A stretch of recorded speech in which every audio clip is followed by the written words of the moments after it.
السلام علیکم ورحمۃ اللہ وبرکاتہ۔ الحمد للہ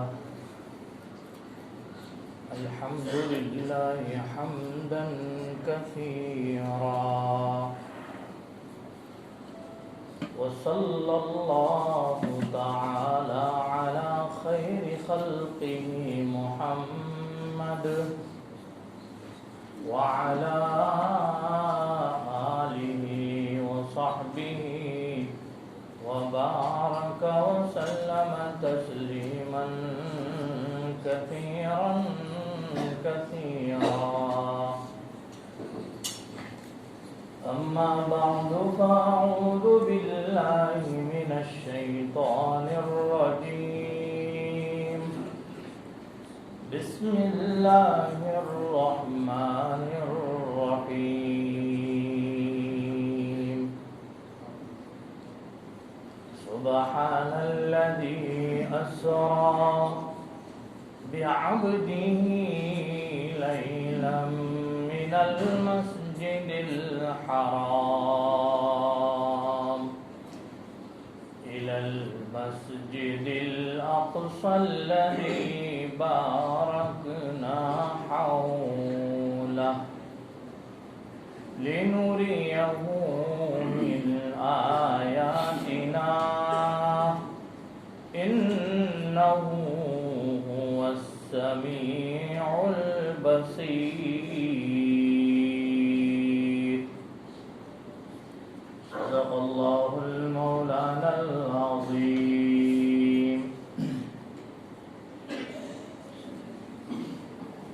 بزرگوں اور دوستو، رجب المرجب کے آخری ایام چل رہے ہیں۔ کچھ ہی دنوں میں رجب ختم ہو کر شعبان اور شعبان ختم ہو کر رمضان المبارک کی آمد ہوگی۔ اس مبارک مہینے میں بھی نبی کریم صلی اللہ علیہ وسلم اعمال کی طرف راغب ہوتے ہیں، صحابہ کو ہدایت کرتے ہیں اور خود دعا بھی فرماتے ہیں، اللہم بارک لنا فی رجب و شعبان وبلغنا رمضان۔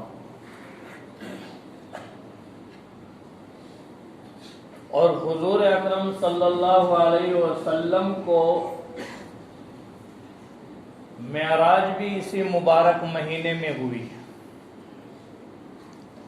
ہم مومنوں کا، مسلمانوں کا یہ عقیدہ ہے اور پختہ عقیدہ ہے کہ حضور اکرم صلی اللہ علیہ وسلم کو معراج ہوئی ہیں اور اسی مہینے میں ہوئی ہے۔ جمہور علماء کا متفقہ فیصلہ ہے کہ رجب المرجب میں حضور اکرم صلی اللہ علیہ وسلم کو معراج ہوئی۔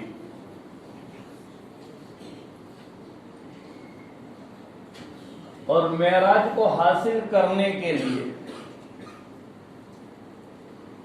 نبی کریم صلی اللہ علیہ وسلم کو مختلف آزمائشوں سے گزرنا پڑا،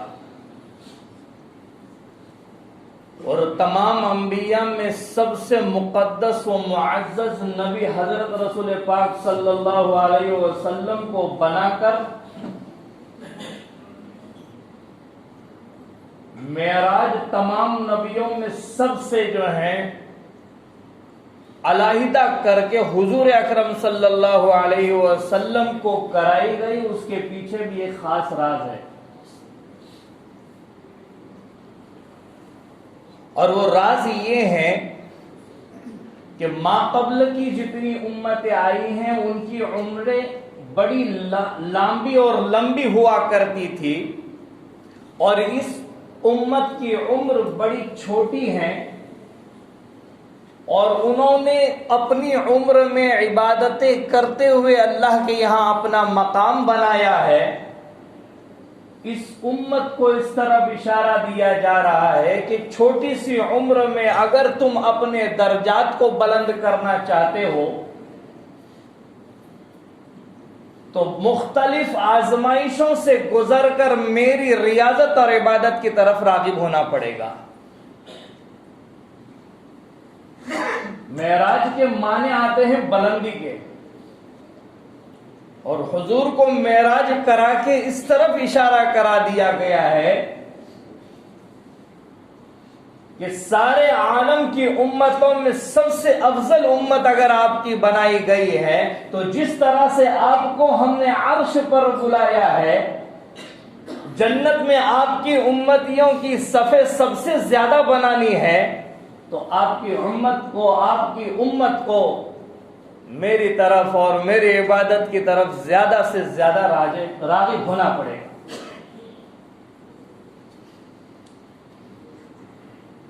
حضرت خدیجہ رضی اللہ تعالیٰ عنہ اور آپ کے چچا ابو طالب جب دنیا سے چلے گئے، طائف کا واقعہ پیش آیا، مختلف تکالیف کو جھیلا، سن نبوی 10 گزر گیا، 11 شروع ہو گیا۔ اب حضور کے سر پر ہاتھ رکھنے والا، حضور کی پیٹھ تھپتھپانے والا، حضور کو تسلی دینے والا نہ چچا رہے نہ ان کی بیوی رہی۔ جب ایسے موقع آئے تو اللہ تبارک و تعالیٰ نے اپنے پاس بلا لیا۔ واقعہ بڑا تفصیل آپ جانتے ہیں، مجھے اس واقعے کو نقل نہیں کرنا ہے، لیکن معراج کرا کے اللہ کے حبیب علیہ السلام کو مختلف عجائبات دکھلائے گئے، اور وہ اس لیے دکھلائے گئے کہ آپ جائیں اپنی امت کو بتائیں، اور امت اس سے خوف کرے، ڈرے، امت ہیبت اختیار کرے۔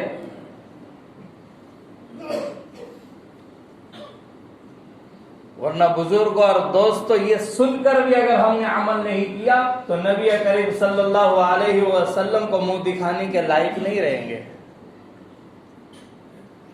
حضور نے وہ تمام عجائبات کھولے، تمام عجائبات کو کھولا ہے۔ روایتوں میں بہت ساری باتیں ملتی ہے، کیسے کیسے منظر دیکھے اللہ کے نبی صلی اللہ علیہ وسلم نے، اور آگے صحابہ سے ذکر بھی کیا۔ جب حضور جا رہے ہیں تو پہلے تو زمینی سطح پر سفر ہوا، مسجد حرام سے مسجد اقصی تک۔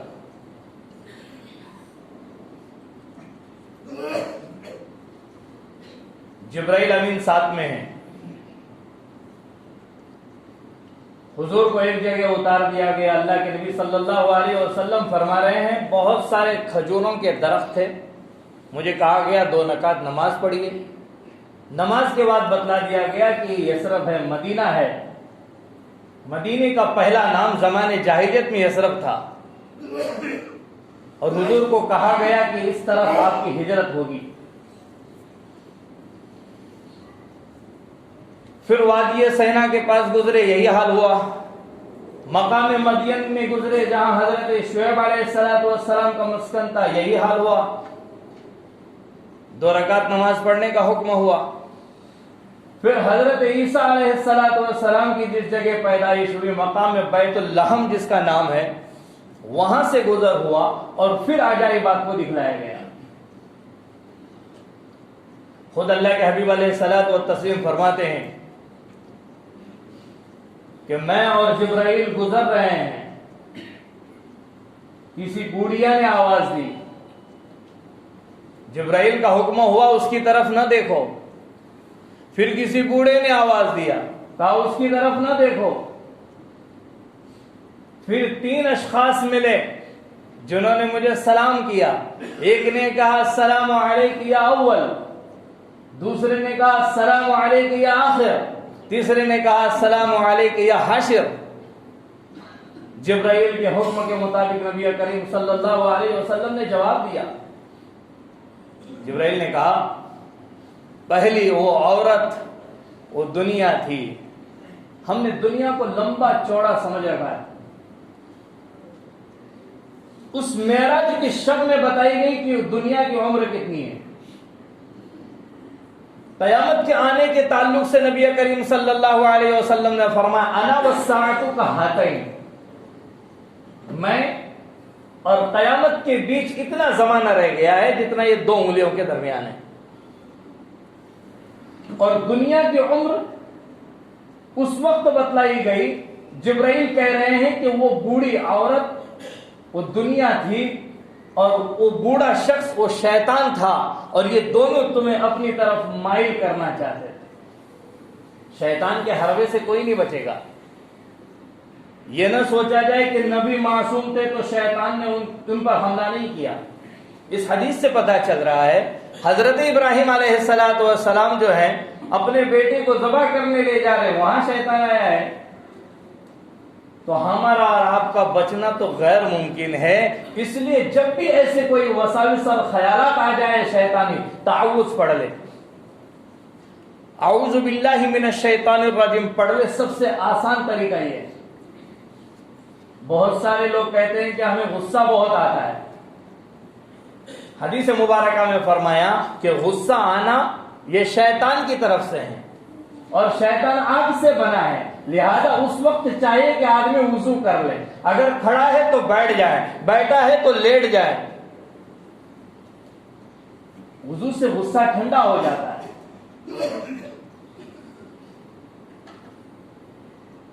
بہرحال نبی کریم صلی اللہ علیہ وسلم فرما رہے ہیں کہ میں نے معراج میں داروغہ نار کو دیکھا ہے، جہنم کا گیٹ کیپر، واچ مین۔ جب حضور معراج میں گئے ہیں، اللہ کے نبی صلی اللہ علیہ وسلم کو دیکھ کر سب خوش ہوئے ہیں، سب مسکرائے ہیں، لیکن یہ جہنم کا داروغہ بالکل اپنے اوپر رہا، بالکل نہیں ہنسا نہ خود مسکرایا۔ قرآن کریم نے اس کا ذکر فرمایا ہے، جہنم کو ہم نے دیکھا نہیں ہے، جہنم کے تذکرے سنے ہیں، لیکن جہنم کو جو گیٹ کیپر ہے اس کا تذکرہ اللہ کر رہے ہیں کہ جہنم اس کو پکاریں گے، وَنَادَوْا يَا مَالِكُ لِيَقْضِ عَلَيْنَا رَبُّكَ، جاؤ اللہ کے پاس جاؤ، اے مالک، مالک نام ہے اس کا، مالک جاؤ کچھ فیصلہ کر لاؤ ہمارے تعلق سے، کہیں بخشش تو ہو جائے ہماری، جاؤ دوبارہ پوچھ کے آؤ۔ کئی ہزاروں سال کے بعد جواب دے گا، انکم ماکثون، تمہیں یہی ٹھہرنا ہے۔ اللہ کے حبیب علیہ السلام نے یہ عجائبات ہم پر کھولے ہیں، ہم اسے سنیں، اس سے ڈریں۔ آج جو ہے نا معاشرے کے اندر گناہ اتنی کثرت سے ہو رہے ہیں، ماقبل میں بھی میری یہی بات چل رہی، گناہ اتنے ہو رہے ہیں جس کا خیال تصور نہیں، کوئی گناہ کر لیا مذاق سمجھ لیا۔ کیا ہمارا رب ہمیں دیکھ نہیں رہا ہے؟ رب کی نگاہیں ہم سے چھپی ہوئی ہیں۔ اللہ فرماتے ہیں ان اللہ لا یخفی علیہ شیء فی الارض ولا فی السماء۔ کوئی یہ سوچتا ہو مجھے نہیں دیکھتا ہوگا اللہ، رات میں کہاں اللہ دیکھے گا، بستر میں کہاں اللہ دیکھے گا، بند کمرے میں کہاں اللہ دیکھے گا۔ اللہ کہتے ہیں کوئی شے اور کوئی چیز مجھ سے چھپی ہوئی نہیں۔ آج گناہ عام، غیبت عام، چوراہے پہ بیٹھے ہیں، بس اس کی ٹانگ کھینچ رہے ہیں، اس کی کھینچ رہے ہیں، اس کی برائی کر رہے ہیں۔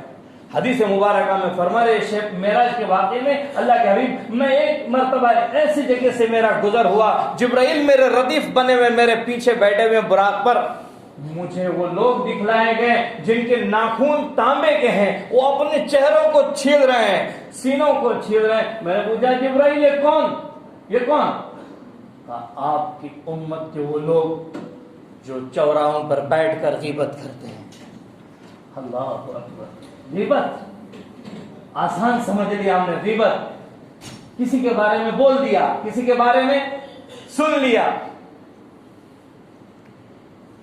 سننے والا بھی اتنا ہی گناہ کا برابر کا شریک ہے جتنا کہ کہنے والا، بولنے والا، غیبت کرنے والا۔ یہ غیبت کرنے والا ایسا ہے جیسے اپنے پیالے سے کسی چیز کو آپ کے برتن میں الٹ رہا ہے۔ غیبت کوئی ولا یغتب بعضکم بعضا، قرآن کا حکم ہے، قرآن کا، کسی کی غیبت نہ کرو، آپس میں برائیاں مت کرو، تمسخر مت کرو، مذاق مت کرو۔ حدیث مبارکہ میں فرمایا الغیبۃ اشد من الزنا، زنا سے بھی سخت ہے، زنا سے بھی، کیونکہ زنا کا تعلق اگر کوئی بندہ گناہ کر لے نا تو ڈائریکٹ اللہ سے ہے توبہ کر لے معاف ہو جائے گی، اگر غیبت کر لیا ہے توبہ کر لے، جب تک جس کی غیبت کی ہے اس سے معافی نہ مانگے اور وہ معاف نہ کرے معاف نہیں کیا جائے گا، بخشش نہیں ہوگی۔ حضور فرماتے میرا گزر پھر ہوا آگے، ایک بندہ ہے جو تیر رہا ہے اور دوسرا اس کو پتھر مار رہا ہے، اس پتھر کو وہ لقمہ بنا کے کھا رہا ہے۔ پوچھا کون؟ جانتے ہو کون؟ اللہ کے حبیب علیہ السلام نے فرمایا سود خور، انٹرسٹ کا پیسہ، ہائے ہائے ہائے، ڈال دیے کئی لاکھوں روپئے، پھر جب بیٹے کا بیٹی کا نکاح ہو، آج چل رہا ہے معاشرے میں عزیزو، چل رہا ہے، میں اللہ کے لیے کہہ رہا ہوں، پھر اس پر شادیاں ہو رہی ہے۔ ایک جگہ مجھے بھی دعوت ایسی ہی ہوئی، میں کھایا، مجھے پتا نہیں تھا، بعد میں پتا چلا، اب کیا کر سکتے ہیں سوائے توبہ کے؟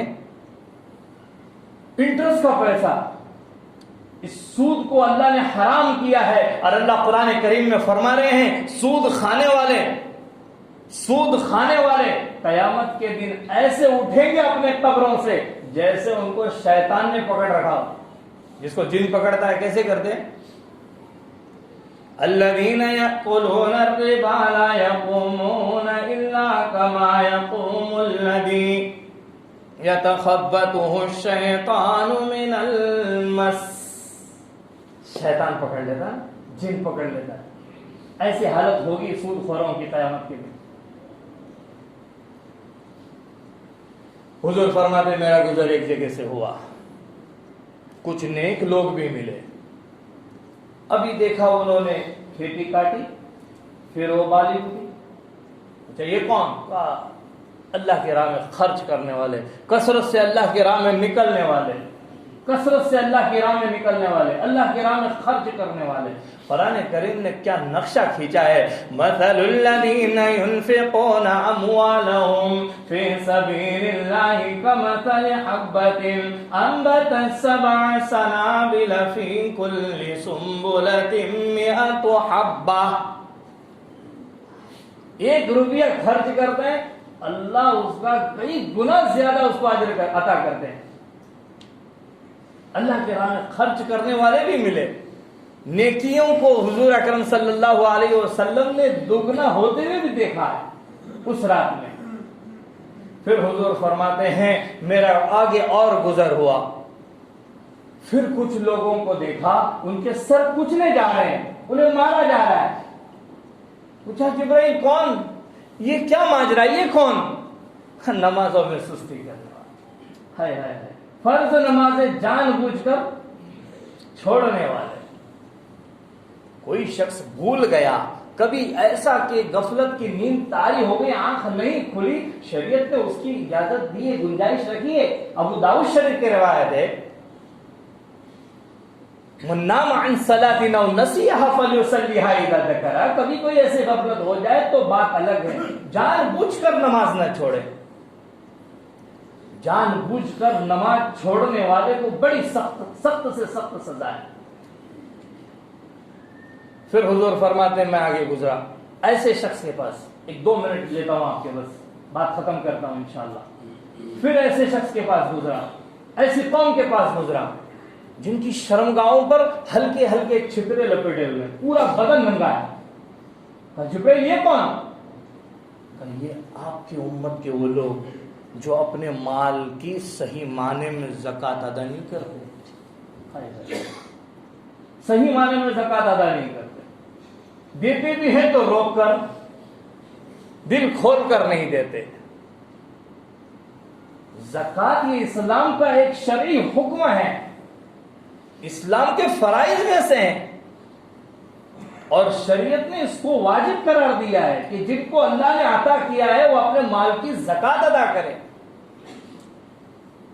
اس کا 40واں حصہ جانا چاہیے۔ یہ تو بات الگ ہے کہ اللہ قبول کر رہا ہے، ورنہ سالبہ کا بہت برا حال ہوا۔ حضور کے زمانے میں آیا کہ حضور میرا بزنس بڑھ جائے، اللہ کے نبی نے دعا کی، پھر کہا حضور میرا بڑھ جائے، پھر دعا کی، پھر دعا کی، 3 مرتبہ دعا کی، اتنا مال تجارت بڑھ گیا، اب مدینے میں رکھنے کے لیے جگہ نہیں ہے۔ پھر حضور نے بھیجا جاؤ اس سے زکوٰۃ وصول کر لو، دینے سے انکار کیا۔ پھر آیا حضور کی وفات کے بعد حضرت ابوبکر صدیق کے پاس، لینے سے انکار کیا، کہا مجھ سے بہتر نے نہیں لیا، میں کیوں لوں؟ پھر عمر ابن خطاب کے زمانے میں آیا، کہا میں نہیں لوں گا، مجھ سے بہتر 2 لوگ گزرے ہیں انہوں نے نہیں لیا۔ تو آج زکوٰۃ لینے والے ہیں، ہم دینے والے بن جائیں۔ حضور کا اور صحابہ کا وہ زمانہ تھا، دینے والے تھے، لینے والا کوئی نہیں تھا۔ یہ عادی وہ زمانہ بھی تو دیکھے گا، حضرت عادی فرماتے میں نے دیکھ لیا، دینے والے کثرت سے ہو گئے، لینے والا کوئی نہیں تھا۔ حضور فرماتے پھر میرا آگے گزر ہوا، میں نے دیکھا کہ پھر جو ہے کوئی ایسی لکڑی ہے جو بھی اس کے پاس سے گزر رہا اس کو کھینچ رہے، کہا یہ آپ کی امت کے ڈاکو ہیں۔ پھر دیکھا کہ ایسے لوگ ہیں جن کے ہونٹوں کو، زبانوں کو لوہے کی کینچیوں سے، آگ کی کینچیوں سے کاٹا جا رہا ہے۔ یہ آپ کی امت کے خطیب ہیں، بیانات بڑے گمبھیر اچھے کر لیں گے، تقریریں لمبی کر لیں گے، لیکن خود عمل نہیں کریں گے۔ اللہ کے حبیب علیہ الصلوۃ والسلام کو وہ ماجرا بھی دکھایا گیا کہ آپ کی امت کے وہ لوگ ہیں۔ عزیزوں، یہ اس لیے حضور نے ہم پر کھولا ان عجائبات کو دیکھنے کے بعد، تاکہ ہم اس سے بچنے والے ہو جائیں۔ اور پھر اسی کے تحت جو ہے ہم کو 5 نمازیں ملی تھی 50، لیکن حضرت موسیٰ علیہ السلام کا ہم پر احسان کہ انہوں نے بار ریکویسٹ کی اور کم ہوئے۔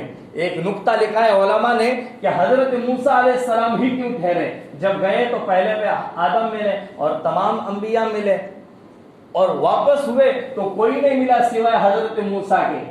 ایک نقطے والی بات بتاتا ہوں اور بات ختم کرتا ہوں، حضرت موسیٰ کے اور کوئی نہیں ملا، سب چلے گئے، تمام انبیاء نکل گئے، یہی کیوں بچے؟